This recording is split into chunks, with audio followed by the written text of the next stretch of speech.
काही गोष्टींचे संकेत देऊन ठेवलेले होते की काही घडू शकतं, काय होतं ते काय संकेत दिले तो भाग आलाय ना.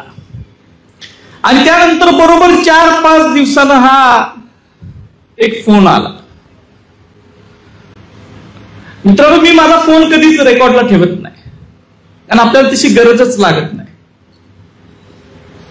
त्या दिवशी फोन आला, त्या दिवशी सुद्धा माझा फोन काही रेकॉर्डला नव्हता. पण फोन रेकॉर्ड करायच्या अगोदर सुद्धा जे काही मिनिटं संभाषण झालं त्यानंतर मला असं वाटलं की आपण हे रेकॉर्ड केलं पाहिजे, कारण काहीतरी गंभीर विषय हा व्यक्ती बोलतोय. आणि म्हणून मी ते फोन रेकॉर्ड केले. 12:04 मला फोन आला. त्याच्या अगोदर 2 फोन येऊन गेले. मी पहिला व्हॉट्सअप कॉल कट केला, त्याच्यानंतर एक फोन घेतला, त्यानंतर कट केला, त्याच्यानंतरचा फोन मात्र मी रेकॉर्ड केला. आणि फोन झाल्यानंतर 6 मिनिटं 28 सेकंद आणि त्याच्या अगोदरचं जरासं पुढचं मागचं काहीतरी असेल कम्युनिकेशन, 7-8 मिनिटाचं असेल साधारण. मला असं वाटलं की या शिवरायांच्या महाराष्ट्रात शिवाजी महाराजांच्या बद्दल एवढ्या खालच्या पातळीला जाऊन कोण विचारच करत कसा असेल याची मला अस्वस्थता निर्माण झाली. आणि त्यानंतर मग मी निर्णय घेतला. माझ्या कुणालाही विचारलं नाही, माझ्या सत्सग विवेक बुद्धीला जे पटेल तो निर्णय होता आणि मी तो व्हायरल केला. मला खरं तर व्हायरल सुद्धा करता येत नव्हतं. मी माझ्या एका मित्राला पाठवलं, त्याला रात्री उठवलं, त्याला सांगितलं की बाबा हे जोडून दे, मला येत नाही हे करायला. त्यानं दिला आणि मग मी तो पहाटे व्हायरल केला फोन. माझी अपेक्षा नव्हती की महाराष्ट्र, त्यात मी एक वाक्य मुद्दाम म्हणून लिहिलेलं होतं माझ्या त्या पोस्टमध्ये, की हे ऐकल्यानंतर तरी झोपलेला मराठा बहुजन समाज जागा होतोय काय मला पाहायचं होतं. आणि खरोखर शिवरायांचं रक्त महाराष्ट्रामध्ये अजून जिवंत आहे याची प्रचिती मला आली. कारण या गेल्या 10 वर्षामध्ये व्यक्त होणं, बोलणं, तुम्ही बघा महाराष्ट्राचं समाज जीवन काढा, किती लोक धाडसानं बोलतात बघा. आमच्या इथं आहेत किरणराव आहेत, विजयराव माने मोरे चोरमारे सर आहेत.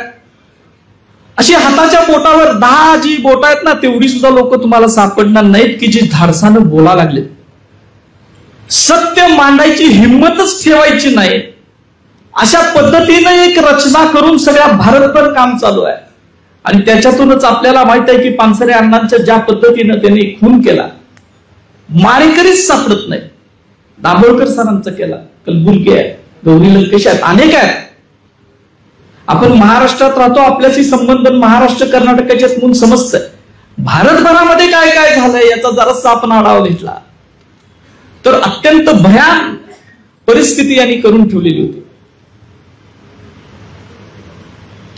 आणि दहशत, भीती घालणं, डर पैदा करणं ही त्यांची जी काय सनातनी चाल आहे. त्या भीती हे सगळ्यात मोठं भांडवल एका विशिष्ट प्रवृत्तीचं आहे. ती आत्ताची नाही आहे, ती प्राचीन काळापासून टप्प्याटप्प्यानं चालत आलेली आहे. खर तर यांना भ्यायची काहीच गरज नाही, कारण ज्या वेळेला आपण ठामपणे शत्रू ठोकून यांच्यासमोर मैदानात उभं राहतो त्यावेळेला कसा कोरटकर पळत होता तेलंगणापासून मद्रास पर्यंत, तसं शेपूट लावून पळून जाणारीची औलाद आहे. त्यामुळं यांना घाबरायची गरज नाही. आणि ठामपणे मैदानात आपण उभा राहिलो, ही विचाराची नाव फक्त इथली कोल्हापूरची नाही आहे. आमचे किरणराव नाशिकमध्ये होते, शूटिंग चालू होतं, रात्री 10ला शूटिंग संपलं. ते त्या फक्त या विचारासाठी इथं नाशिक पासून आजचा प्रवास करून आला. मला सुद्धा वाटत नव्हतं की मी कोल्हापूरचा आहे, कोल्हापुरात आपल्याला आपले मित्र आहेत, पुरोगामी कोल्हापूर आहे, शाहू राजाचं कोल्हापूर आहे, आपल्याला सपोर्ट कोल्हापुरात मिळेल. नागपूरमध्ये 1100 किलोमीटर लांब नागपूर आहे. तिथं या एका अत्यंत साध्या सामान्य इतिहासाच्या अभ्यासकासाठी हजारोच्या संख्येनं माणसं उभी राहिली. ही ताकद विदर्तीची ताकद आहे असं मला वाटतं. आणि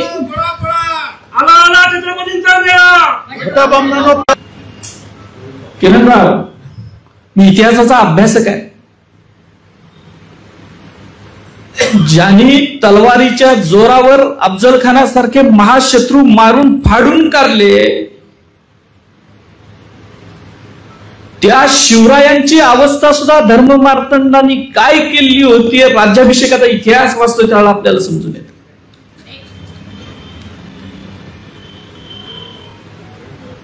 माझी एक सवय आहे, मी कधीच कुठलीच गोष्ट पुराव्याशिवाय बोलत नाही, सांगत नाही. आणि म्हणून खूप मोठी यंत्रणा कामाला लावली तरी मी मांडलेलं सत्य त्यांना खोडता येत नाही, कारण सत्यमेव जयते हे ब्रीद आहे. आणि शाहू महाराजांची मुद्रा आहे की सत्यच सत्यम. राजर्षी शाहू महाराजांच्या मुद्रेचं जे बोधवाक्य आहे ते सत्यच सत्यम आहे, ते कायम आपल्या डोक्यात असतं. आता फोन का आला? तत्कालिक कारण जे घडलं ते छावा या सिनेमाचं घडलं. तत्कालिक कारण घडलं हे खरं तर मी माझे अनेक मित्र मैत्रिणी कायम बोला, कशाला 17 वेळा तुम्ही कशाला अंगावर घेताय, वाघ नाहीत, हे नाहीत, ते नाहीत, गप आपलं इतिहासाचं संशोधन करा, गप बसा, सुखानं खायला मिळतं खावा, अशी भूमिकेत सांगत. सरांनी प्रश्न विचारले, मी उत्तर दिली. जे काय फॅक्ट्स आहेत त्या मी शिर्क्यांना खलनायक दाखवण्याचं काम हा सिनेमा करतो, हे आम्ही त्यातनं सांगितलं. जर शिर्के खलनायक खरंच असते तर छातीटोपपणे मी सांगितलं असतं की नाही, संदर्भ असे सांगतात की शिर्क्याने गद्दारी केली, पण संदर्भ सांगत होते वेगळेच. सांगत होते की संभाजी महाराजांना पकडून कुणी दिलं, हे अस्सल संदर्भ लोकांसमोर माझ्या अगोदर अनेक जणांनी आणले. फक्त आता सोशल मीडियाचं जग असल्यामुळं सामान्य लोकांपर्यंत ते मी सांगितलेलं जास्त पोहोचलं. आणि त्यामुळं ज्यांनी संभाजी महाराजांचा त्यांच्या हयातीत बदनामीचा प्रयत्न केला, ज्यांनी शंभूराजांना पकडून औरंगजेबाकडे दिलं, ज्यांनी शंभूराजांना विष घालून मारायचा प्रयत्न केला, आणि शंभूराजे गेल्यानंतर सुद्धा नाटकातून, सिनेमातून, कथा कादंबऱ्यातून या अत्यंत पराक्रमी, अत्यंत विद्वान आणि अत्यंत समतावादी असणाऱ्या, मी हा शब्द मुद्दाम वापरतोय कारण शंभूराजे समतावादी का होते याचा इतिहास दाखला देतो. संभाजी महाराजांनी शिवाजी महाराजांच्या राज्याभिषेकाच्या वेळेला ज्या धार्मिक अडचणी होत्या त्यातून मार्ग काढला. गागाभटांच्या बरोबर बसून ते राज्याभिषेक पोथी जी निर्माण झाली, आणि त्यानंतर गागाभट यासारखा विद्वान जो काशीचा महापंडित ज्याला म्हटलं जातं, त्यानंतर त्या गागाभटानेच संभाजी महाराजांना एक ग्रंथ अर्पण केला, त्याचं नाव आहे समनयन. आणि संभाजी महाराजांची बदनामी का, हे ते समनयन मधलं शेवटचे जे काही 2-4 श्लोक आहेत ते वाचल्यानंतर समजतंय की त्यावेळेला शंभूराजांनी वेदमंत्राचा अधिकार हा सर्व वर्णांना दिलेला होता असं स्पष्ट त्यात लिहून ठेवलं. हजारो वर्षातली ही क्रांती आहे. त्यानंतर बघताय तुम्ही सातारच्या प्रतापसिंह महाराज, त्यानंतर राजर्षी शाहू महाराज, बडोद्याचे सयाजीराव गायकवाड महाराज, यांना सुद्धा हे आधुनिक काळातली माणसं, इंग्रजांच्या काळात, इंग्रजांच्या गुलामगिरीमध्ये आपला देश होता त्यावेळेची, त्यावेळेला सुद्धा तो अधिकार द्यायला तयार नव्हती. आणि म्हणून पंचगंगेच्या तीरावर शाहू महाराजांच्याच आपल्या मदतीवर जगणारा, दिलेल्या भिक्षेवर जगणारा एक यत्किंचित भिक्षुक भट शाहू महाराजांना शूद्र म्हणत होता.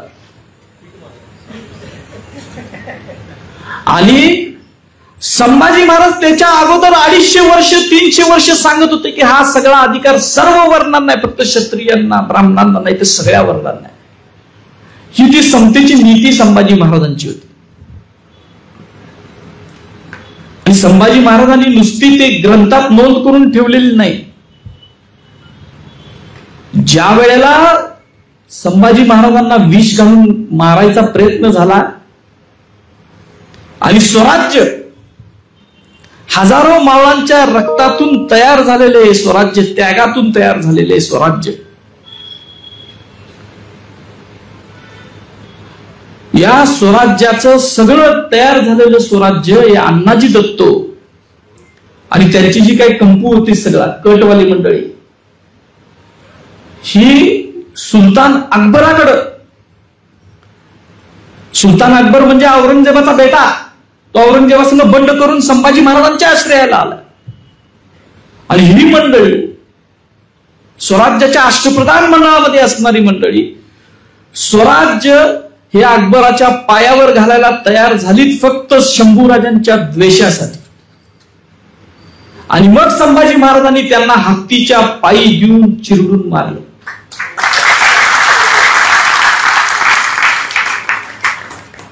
भारताच्या हजारो वर्षाच्या इतिहासात तुम्ही अनेक अभ्यासक आहेत, तुम्ही काढा, कुठल्या ब्राह्मणाला अशी शिक्षा वेद मंत्रानं अभिषिक्त झालेल्या नृपतीनं दिले, एकही उदाहरण नाही मिळणार. पण या शंभूराजानं दिली स्वराज्य वाचवण्यासाठी. आणि म्हणूनच संभाजी महाराजांची बदनामीची केंद्र चालवली जातात, कारण ब्रह्महत्याच्या पातकाला प्रायश्चित्त नाही असं मनुस्मृती सांगते, असं सगळ्या स्मृती सांगतात. आणि या राजानं रायगडाच्या सिंहासनावर बसून हा आदेश दिला आणि तिची अंमलबजावणी केली. नाहीतर राजे अनेक होऊन गेले प्राचीन काळापासून. बदनामी फक्त शंभूराजांची का? आणि ती गेल्यानंतर 200 वर्षांनी सुद्धा त्या संभाजी महाराजांच्या बदनामीची केंद्र का चालवली जातात? गडकऱ्यांचं राजसन्यास नाटक तुम्ही वाचू शकणार नाही. आज शब्दांचा फुलोरा प्रचंड आहे, भाषा प्रभू म्हटलं जातं, पण त्या भाषा प्रभूनं या नचिकेळकरांच्या नादानं नादानपणा केला आणि शंभूराजांसारख्या महापराक्रमी राजाचं चरित्र ज्या नाटकात रंगवलंय. आणि त्याच्यापेक्षा पुढचे नादान आपण की त्या भाषेच्या फुलाऱ्यावर आपण भाळलो आणि त्या नाटकाला एकेकाळी महाराष्ट्रानं डोक्यावर घेतलेलं होतं. ही डोक्यावर घ्यायची सुद्धा यंत्रणा आहे. जे बदनामीकारक असतं त्याच्यावर तुम्ही विचाराचा मुकाबला विचाराने करा असं सांगितलं जातं. आता ते कोणतं कामरा वगैरे काय तर आहे बघा, ती कविता केली, त्याच्या विचाराचा मुकाबला विचारानं होतोय का? जेम्स लेननं घाणेरडं लिहिलं त्यावेळेला सांगायला लागले की विचाराचा मुकाबला विचारानं करा, आणि ज्या वेळेला तुमच्यावर येते त्यावेळेला विचाराचा मुकाबला विचारानं होत नाही. पण आम्ही विचारवंत आहोत, आमचा समाज विचारवंत आहे. आम्ही विचारांचा मुकाबला विचारानंच करणारे आहोत. जे आमच्यातला भगतसिंग मेलाय असं कोणी समजू नये, तो जिवंत आहे. पण भगतसिंग कधी बाहेर काढायचा याची सत्सद विवेक बुद्धी सुद्धा आमच्याकडे जागृत आहे. खर तर कोल्हापूरमध्ये डॉक्टर बाबासाहेब आंबेडकरांना जागा पाहिजे होती. का तर त्यांना कोल्हापूरचं प्रजाजन व्हायचं होतं आणि मग त्यांनी राजाराम महाराज जे शाहू महाराजांचे पुत्र आहेत त्यांच्याकडे जागेची मागणी केली आणि ती दिली. बाबासाहेब आंबेडकरांसारख्या त्यावेळेला ते भारतीय स्तरावरचं नेतृत्व करत होते, म्हणजे भारताचं नेतृत्व करत होते. अशा व्यक्तीला आपल्या कोल्हापूरचं प्रजाजन व्हावं, छत्रपतींचं प्रजाजन व्हावं असं वाटत होतं. कारण खऱ्या अर्थानं ही भूमी ही शाहू महाराजांनी अत्यंत हाल कष्ट त्याग सोसून ही समता भूमी केलेली होती. आणि म्हणून बाबासाहेबांसारख्या महामानवाला सुद्धा वाटलं की आपण ब्रिटिशांच्या इलाक्यात राहिलं नसलं पाहिजे, आपण कोल्हापूरच्या छत्रपतींचं प्रजाजन झालं पाहिजे. पण शाहू महाराजांना काय हाल सहन करावे लागले याची 2-3 उदाहरणं फक्त मी देणार आहे. मला वाटतं मी थांबणार आहे कारण माझे मित्र किरणरावांचं मला ऐकायचं. खूप कमी लोकांना आपला इतिहास माहित असतं. आपल्या कोल्हापूरकरांना तरी तो आपला इतिहास माहीत झाला पाहिजे याच्यासाठी मी काही उदाहरणं देतो.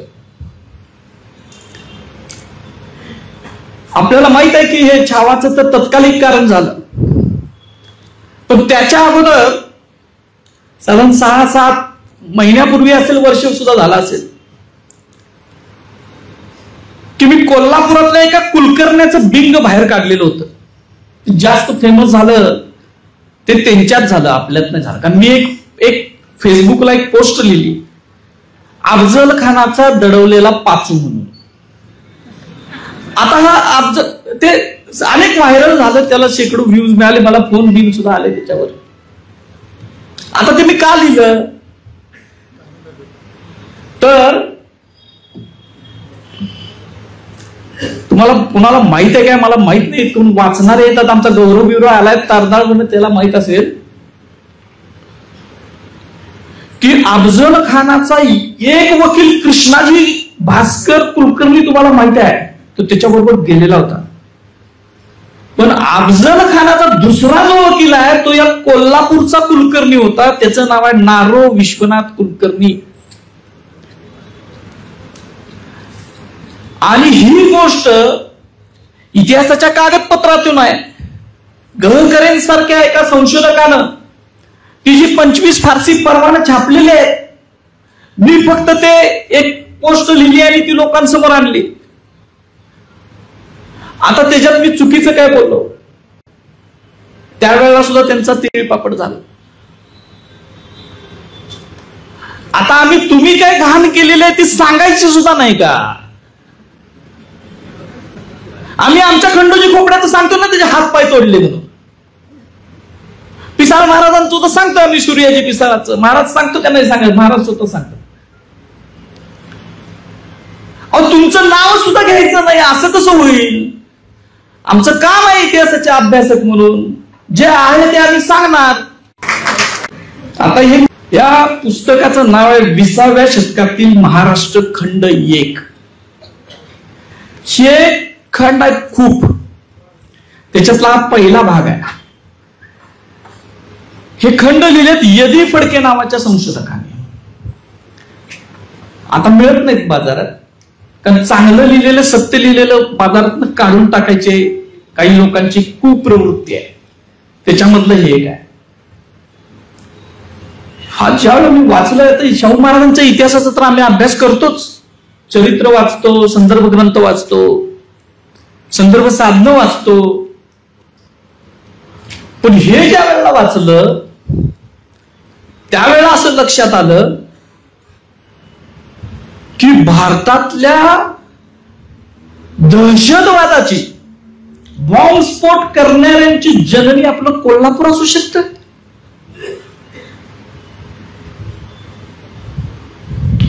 आणि कोल्हापूर मधलेच आता कुणाकुणाची नावं सांगायची, परत म्हणणार तुम्ही जातीयवादी झाला का काय. पण आता ही जी लिहिलेलीच नाव आहे तर माझ्या हे नाही. सेनापती बापट तुम्हाला माहित आहे, आपण सगळ्यांचा ऐकतोय. पहिला बॉम्ब निर्मिती करणारा माणूस कोण असेल, सेनापती बापट आहे. आणि त्यांचं नाव गोविंद पांडुरंग बापट. ते पुण्याचे होते. त्यांचा पुतळा खरा आपण इथं लावून ठेवला, का लावलाय मला माहित नाही. तर ह्या पुण्याच्या बापटाने बॉम्ब कसा तयार करायचा याचं प्रशिक्षण घेतलेलं होतं. खूप हे वाचत नाही मी कधी, तर नंतर त्याच्यावरच बोलतो सगळ्यात. आणि हा बॉम्ब तयार करायचं प्रकरण जे आहे ते कोल्हापुरातल्या दामू जोशी नावाच्या एका अतिरेक्याला त्यांनी सांगितलं. आता हा दामू जोशी हे खूप प्रसिद्ध पात्र आहे शाहू महाराजांच्या इतिहासातलं. ह्या दाम्यानं काय केलं, शाहू महाराज त्याला दाम्या म्हणायचे, मी नाही शाहू महाराज म्हणायचे.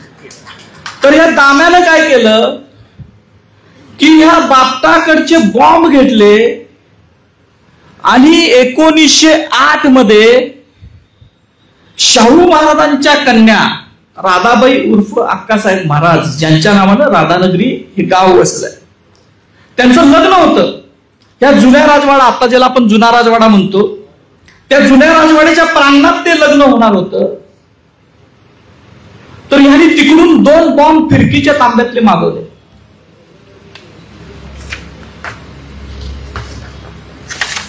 पण ते बॉम्ब आता त्याचं वाचून दाखवतो, म्हणजे मी काय म्हणतोय परत परत गोंधळ नको उडायला. फडकेंनी लिहिलेलं आहे संदर्भासह. गोविंदराव, आता नाव घेतो, ऑक्टोबर 1907 मध्ये तुरुंगातून सुटल्यानंतर दामू जोशी 1908च्या प्रारंभी मुंबईला हनुमंतराव कुलकर्णी मूर्खी भावीकरांना भेटले आणि नंतर बाबाराव सावरकरांना भेटण्यासाठी नाशिकला गेले. पण बाबाराव बाहेरगावी गेलेले असल्याने त्यांची भेट होऊ शकली नाही. तेथून ते बेलापूरला स्वामी विद्यानंद सरस्वतींच्या मठात गेले आणि मग पुण्याला श्रीपाद दत्तात्रय नागपूरकर, आता इथोदा नागपूरकर आहे, रामचंद्र बाळकृष्ण गद्रे वगैरे मित्रांना भेटण्यासाठी गेले. पुण्यात गोविंदराव बापटांच्या बरोबर, म्हणजे सेनापती बापटांच्या बरोबर बॉम्ब निर्मितीच्या उलाढालीत गुंतलेले नागपूरकर, गद्रे, गंगाधर विश्वनाथ उर्फ नानासाहेब गोखले, विष्णू रामचंद्र काटदरे हे सारे मूळचे कोल्हापूरचे होते आणि पुण्यात शिकण्याच्या किंवा नोकरीच्या निमित्ताने राहत होते. बापटांनी बनवलेल्या बॉम्बचे विध्वंसक सामर्थ्य चाचणीत पाहिल्यानंतर, म्हणजे त्याचं सामर्थ्य विध्वंसक होतं, त्या बॉम्बचा उपयोग 21 मार्च 1908 रोजी होणाऱ्या शाहू छत्रपतींच्या कन्येच्या अक्कासाहेबांच्या विवाहाच्या वेळी लग्न मंडपातच करावयाचा, असे कोल्हापूर नगर वाचनालयाचे अध्यक्ष गणपत बालाजी मोडक यांच्या सूचनेनुसार दामू जोशी, नारायण विष्णू फडणवीस, इतोदा फडणवीस आहे, श्रीपाद नागपूरकर वगैरेंनी ठरवले.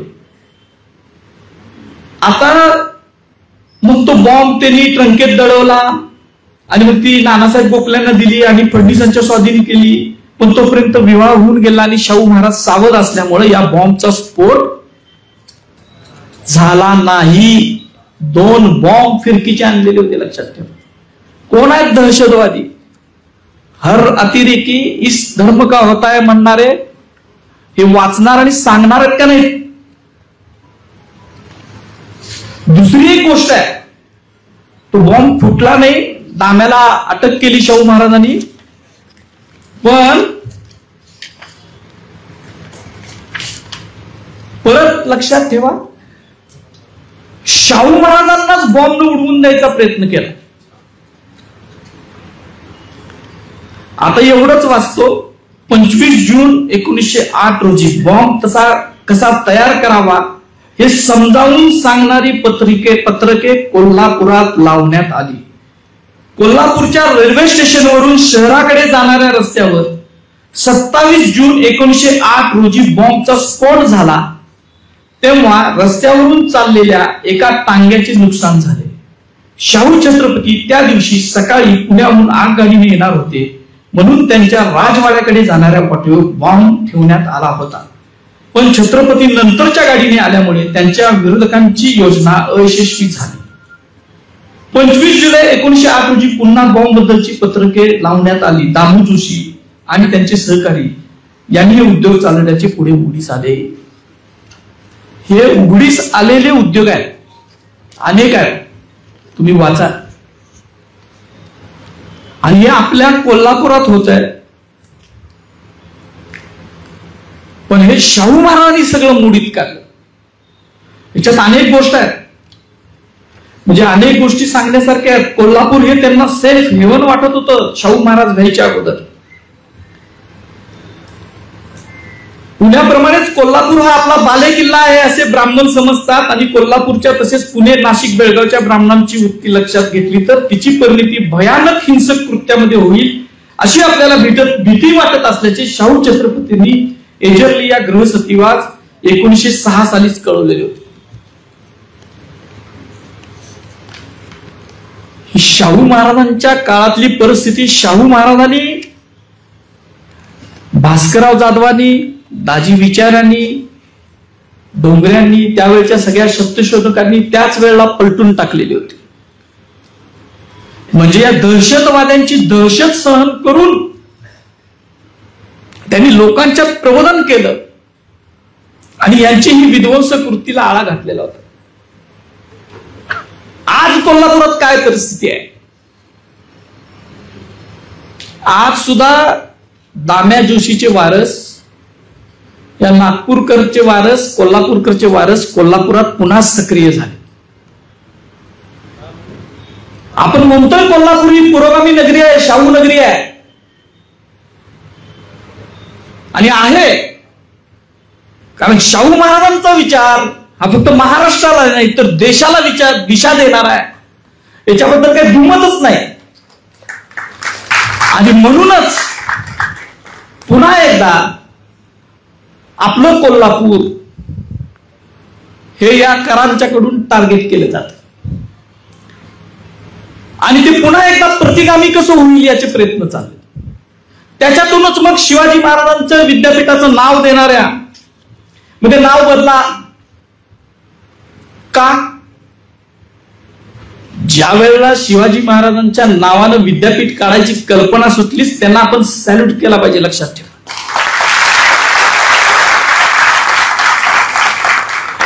अख्ख्या महाराष्ट्रात कोण माईका नाल उपजलेलं नव्हता त्यावेळेला कोल्हापुरात हे विद्यापीठ आलं.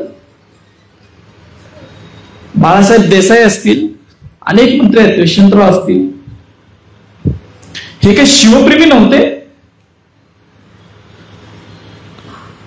ज्यांनी 4 भाषामधलं, 4 खंडातलं पहिलं इंग्लिश मधलं शिवचरित्र लिहिले ते प्रोफेसर बाळकृष्ण.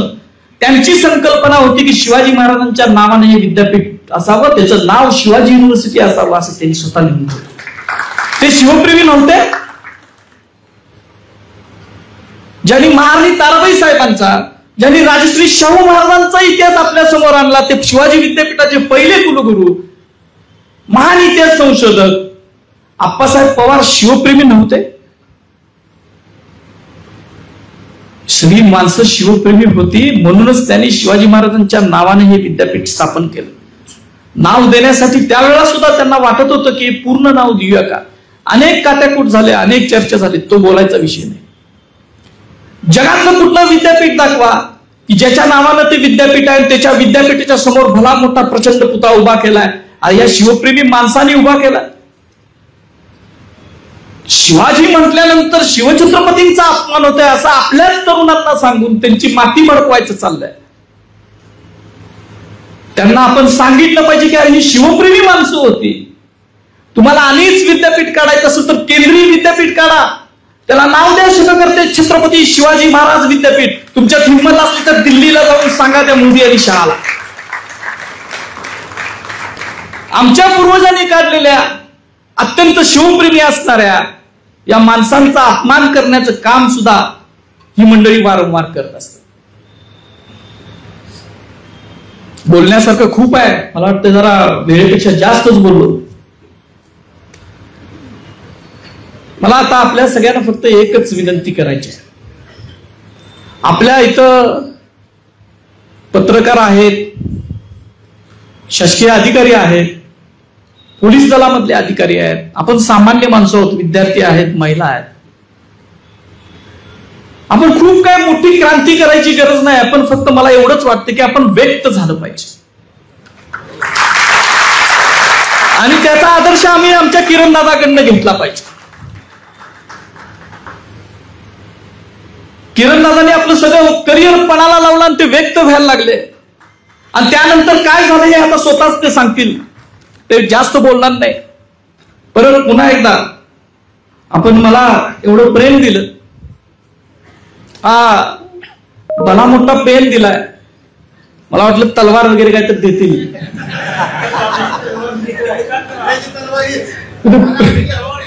त्यांनी पेन दिल्यामुळे माझी जबाबदारी पुन्हा एकदा आता वाढवली. लेखणीची तलवार ही चालणार, मला माहित नाही माझी जीभ तलवारीसारखी चालते का नाही, पण ती सुद्धा चालणार. असे किती धमक्या येऊ देत, असे काय वाटेल ते करू देत, माझ्या ईडी लावण्यासारखं माझ्याकडे काहीच नाही.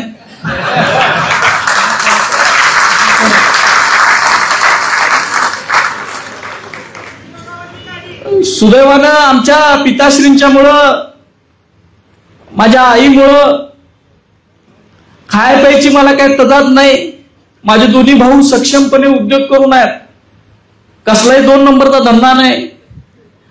आणि त्यामुळं जो सत्य इतिहास आहे, जो खरा इतिहास आहे, जे कागदपत्र सांगतात आणि जो ग्रंथातून आणि कागदपत्रातून या विशिष्ट प्रवृत्तीनं दडवून आणि दडपून ठेवलेला इतिहास आहे, हे सांगायचं काम हा इंद्रजित सावंत वारंवार करणार. एवढंच तुम्हाला आश्वासन देतो, थांबतो. जय हिंद, जय महाराष्ट्र, जय भीम.